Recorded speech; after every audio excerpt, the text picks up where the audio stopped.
Hello friends, ఎలా ఉన్నారు?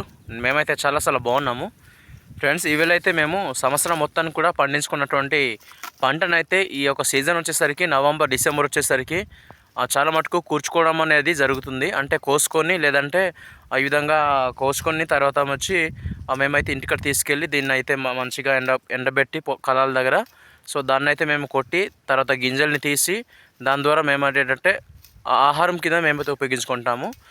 అలాంటి పంటనైతే మేము ఈరోజు ఈ వీడియో ద్వారా మీకు తెలియజేద్దాం అనుకుంటున్నాను.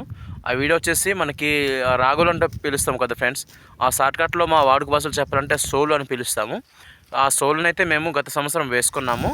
నేనైతే కొంచెం తక్కువనే వేసుకున్నాను, ఎందుకంటే అక్కడ సామ పంట, అక్కడ సోలు పంట ఈ విధంగా కొంచెం వేసుకుంటాము. అంటే ఆ పంట మార్పిడి చేస్తుంటాం కాబట్టి ఎక్కువ మొత్తంలో నేనైతే వేసుకోలేదు.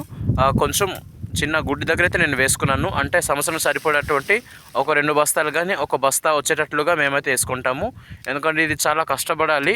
ఎందుకంటే మేమంతా కష్టపడలేము కాబట్టి మాకు ఎంత మాత్రం అయితే సరిపోతున్నాయో అంత మాత్రం మేమైతే సంవత్సరానికి సరిపడేటువంటి అంబెల్కి కానీ లేదంటే ఈ విధంగా తోప వేసుకోవడానికి కానీ ఉపయోగించుకోవడానికి ఎక్కువ మొత్తంలో మేము ఈ పంటను ఉపయోగిస్తుంటాము. దీనైతే సోలు పంట అంటాము. దీన్నైతే ఏ విధంగా మేము సేకరిస్తాము అన్న దాన్ని అయితే ఈరోజు వీడియో ద్వారా మీకు తెలియజేద్దాం అనుకుంటున్నాను. వీడియో అయితే చాలా బాగుంటుంది. కొత్తగా మన ఛానల్ని చూస్తున్నట్లయితే సబ్స్క్రైబ్ చేసి ఆ వీడియోని అయితే మీరు కొనసాగిస్తారని అనుకుంటూ ఇంకా ముందు వెళ్ళిపోదాము వీడియో ద్వారా. రాగులు అని వీటినే పిలుస్తారండి. ఇవి మా పూర్వకాలం నుంచి మా యొక్క పూర్వకాలము అంటే మనుషుల నుంచి మా వరకు ఏంటంటే మేము ఈ జనరేషన్ వరకు మేమైతే దీన్ని పోడు పంట కింద ఉపయోగించుకుంటుంటాము. దీన్నైతే అమ్మకాలు అయితే తక్కువనే ఉంటుంది, ఎందుకంటే మా ట్రైబల్స్ ప్రతిరోజు అంబెలు తాగాలి లేదంటే తోపరేసుకుని తినాలి కాబట్టి ఈ విధమైన ఆహారాన్ని మేము ఎప్పుడు కూడా వదులుకోకుండా కంటిన్యూగా మేమైతే వీటిని పంచుకుంటూ ఉంటాము. దీన్నైతే మేము సోలు అని పిలుస్తాము. దీన్ని ఈ విధంగా కత్తిరించిన తర్వాత మంచిగా ఆరబెట్టిన తర్వాత కలం దగ్గర మంచిగా దంచేసి తర్వాత దాన్ని వచ్చే పిక్కని మేము తీసుకువెళ్ళి పిండి ఆడించి మేమైతే అంబెల కింద ఉపయోగించుకుంటాము.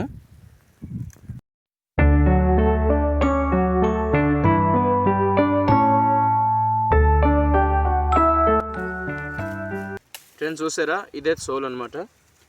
దీన్ని 2 రకాలుగా మనము కోసుకోవచ్చు. ఈ విధంగా కొడవల ద్వారా అంటే మొత్తం ఈ విధంగా చెట్టు మొదల్లో మనము కోయవచ్చు. నెక్స్ట్ ఏంటంటే పైన ఈ విధంగా కూడా కోసుకోవచ్చు. నెక్స్ట్ ఏంటంటే ఈ ఉన్నదాన్ని కూడా ఇలా కోసుకోవచ్చు అనమాట, మొండెం కూడా. దీనివల్ల ఏంటంటే ఇలాగ గడ్డితో ప్లస్ కోసుకోవడం అంటే తర్వాత మనకు ఏంటంటే కొట్టేటప్పుడు కళ్ళం దగ్గర కొట్టేటప్పుడు అంతా కూడా శ్రమ అనేది ఎక్కువ పడుతుంది కాబట్టి చాలా మటుకు మేము ఈ విధంగానే కోస్తుంటాము. దీనివల్ల ఏంటంటే మంచి పిక్క ద్వారా అంటే పిక్క దగ్గర డైరెక్ట్గా మనము కొడతాం కాబట్టి శ్రమ అనేది కొంచెం తగ్గుతుందనే ఉద్దేశంతోనే ఈ విధంగా మొండంని అయితే మేము కట్ చేస్తాం అనమాట. దీని గురించి మీకు చెప్పాల్సిన అవసరం లేదు. దీంట్లో చాలా మటుకు ఆరోగ్యకరమైనటువంటి పోషకాలు అనేది ఉంటాయి, తెలిసే ఉంటుంది.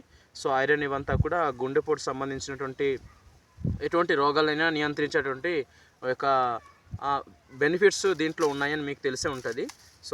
ఇలాంటి రాగులు మీరు ఎప్పుడైనా తిని ఉంటే మాత్రం కామెంట్ బాక్స్లో తెలియచేయండి ఫ్రెండ్స్.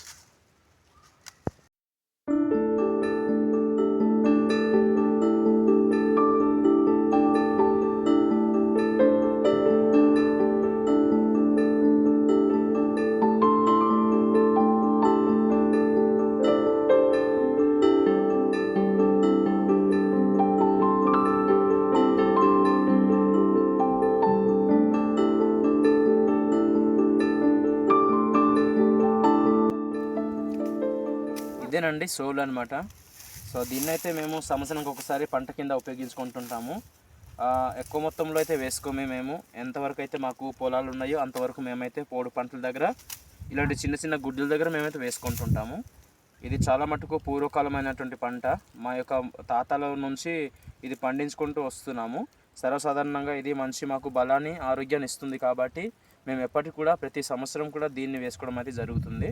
దీన్నైతే మేము అంబెలి తర్వాత వచ్చి మంచిగా తోప వేసుకుని తింటుంటాము. అప్పుడు మనము ఆమ్లెట్ కూడా వేసుకోవచ్చు అండి.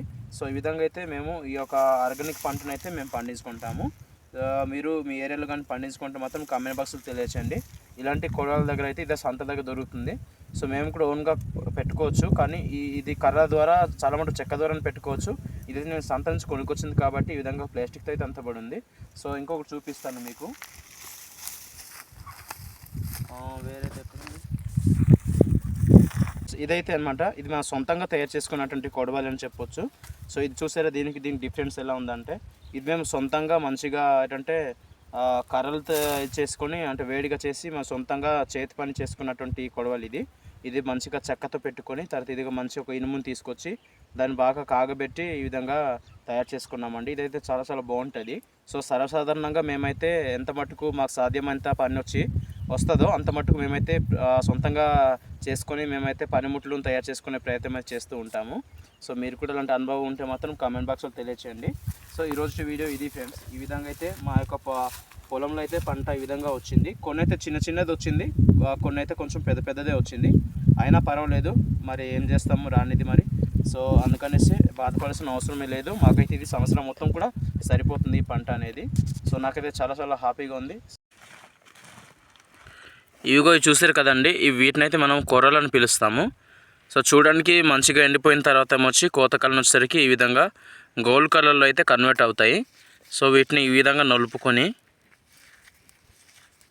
ఈ విధంగా చూసారా మొత్తం పొట్టుపోయే వరకు ఈ విధంగా నులుపుకుంటే మనకి ఈ విధంగా చూసారా కొన్ని రకమైనటువంటి ఒక పసుపు రంగులో మంచిగా ఉన్నాయి. దీన్నైతే మంచిగా మనం దంచుకున్న తర్వాత లోన అయితే తెల్లటి గింజ లాంటిది ఉంటుంది. సో దాన్ని అయితే మనం తినాలి. వీటినైతే మనం మంచిగా ఉక్కుమైన వండుకోవచ్చు, లేదంటే మంచిగా తోపరేసుకుని అయినా, లేదంటే కొర్రలు అంబెలైనా మనం వేసుకొని తినవచ్చు ఫ్రెండ్స్. ఫైనల్గా ఫ్రెండ్స్ మేమైతే ఈ రోజంతా కూడా ఈ యొక్క సోలు పంటను అయితే మేమైతే కోయడం జరిగింది. ప్రతి సంవత్సరం కూడా ఈ విధంగానే మేమైతే పోడు పంటల దగ్గర వేసుకొని లేదా చిన్న పొలాల దగ్గర కానీ గుడ్డి దగ్గర వేసుకొని మేమైతే ఈ విధంగా సేకరిస్తూ మా యొక్క జీవనాన్ని కొనసాగిస్తూ ఉంటాము ప్రతి సంవత్సరం కూడా. సో మా యొక్క కష్టాన్ని చూస్తారు కదా. సో మీకు ఎలా అనిపించిందో కామెంట్ కూడా తెలియచేయండి. ఇలాంటి పంటలు కానీ మీకు ఏమైనా అంటే అనుభవములు ఉంటే కానీ తెలియచేయండి ఫ్రెండ్స్. ఇలాంటి మంచి వీడియోస్తో ఈ యొక్క కంటెంట్ నచ్చుంటే మాత్రం ఒక లైక్ చేసుకొని మన ఛానల్ని సబ్స్క్రైబ్ చేసి అనేక మందికి పరిచయం చేస్తున్నాను అనుకుంటూ మనస్ఫూర్తిగా సెలవు తీసుకుంటున్నాను. అంతవరకు ఉంటాను. మరొక మంచి వీడియోతో మీ ముందు కలుస్తూ ఉంటాను ఫ్రెండ్స్. బాయ్.